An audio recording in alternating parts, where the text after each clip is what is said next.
you're a member of Breck's party, huh? Now I understand how you got all those big contracts. He's good for this country, good for all of us. You really think he's gonna make it, don't you? I don't know of anyone who could stop him. Why would you say human? Human, that's a very odd thing for another human being to say. I didn't say human, Mr. Governor. I said inhuman. Lousy, inhuman bastards. Lot 8, one male chimpanzee in early prime and perfect physical condition. Take a good look at this specimen, ladies and gentlemen. This has to be the buy of the afternoon. Early prime, perfect physical condition. Now, under observation, he appeared so familiar, obedient, docile, and intelligent with humans that conditioning was not considered necessary.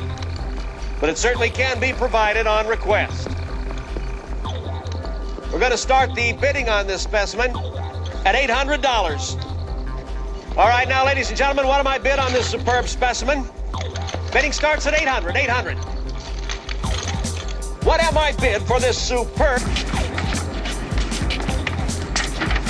Who said that? 900. I hear 9 over there, 9 over there, 9 over there. 950. 950 over there on the end, 950 on the end. 1,000. 1,000 from the gentleman on the end. $1,000 over here, $1,000. 1,100. 1,100 over here, 1150. 1150 in the back row. 1,200. 1,200. The third indispensable element in building the new prosperity is closely related to creating new jobs and halting inflation. We must protect the position of the American dollar as a pillar of monetary stability around the world. In the past 7 years, there's been an average of one international monetary crisis every year. Now, who gains from these crises? Not the working man, not the investor, not the real producers of wealth. The gainers are the international money speculators. Because they thrive on crises, they help to create them. In recent weeks, the speculators have been waging an all-out war on the American dollar. The strength of a nation's currency is based on the strength of that nation's economy. And the American economy is by far the strongest in the world. Accordingly, I have directed the Secretary of the Treasury to take the action necessary to defend the dollar against the speculators. I have directed Secretary Connally to suspend temporarily the convertibility of the dollar into gold or other reserve assets, except in amounts and conditions determined to be in the interest of monetary stability and in the best interest of the United States. Now, what is this action, which is very technical, what does it mean for you? Let me lay to rest the bugaboo of what is called devaluation. If you want to buy a foreign car or take a trip abroad, market conditions may cause your dollar to buy slightly less.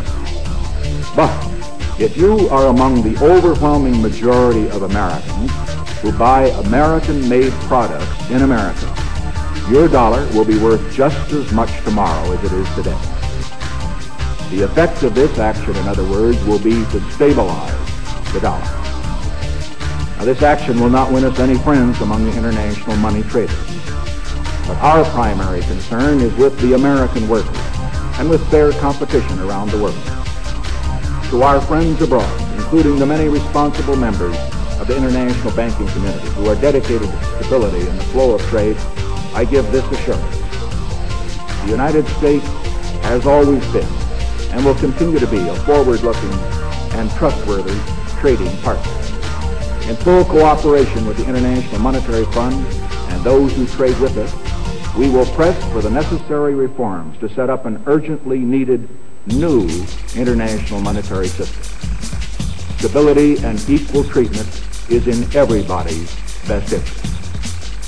I am determined that the American dollar must never again be a hostage in the hands of international speculators.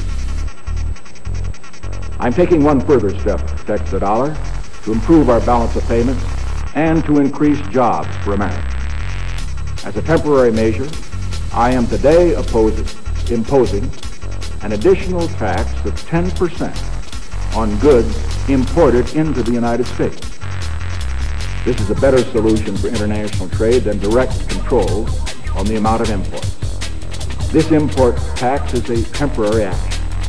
It isn't directed against any other country. It's an action to make certain that American products will not be at a disadvantage because of unfair exchange rates. When the unfair treatment is ended, the import tax will end as well. As a result of these actions, the product of American labor will be more competitive, and the unfair edge that some of our foreign competition has will be removed.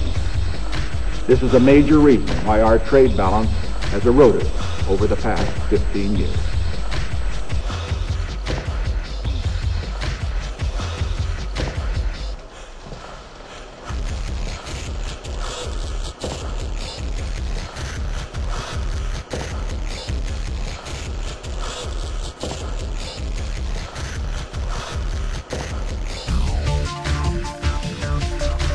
In extraordinary times, with financial markets ceasing to work, the government cannot just leave people on their own to be buffeted about.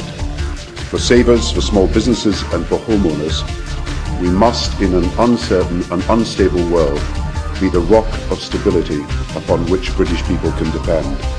What I think we've got to realise that unless we build a global system of coordination and supervision, then we are as likely to have another crisis that starts somewhere else that we didn't understand was happening because we had no idea of the risks that people were taking. So I think it's actually a new relationship between markets and government that we're looking for.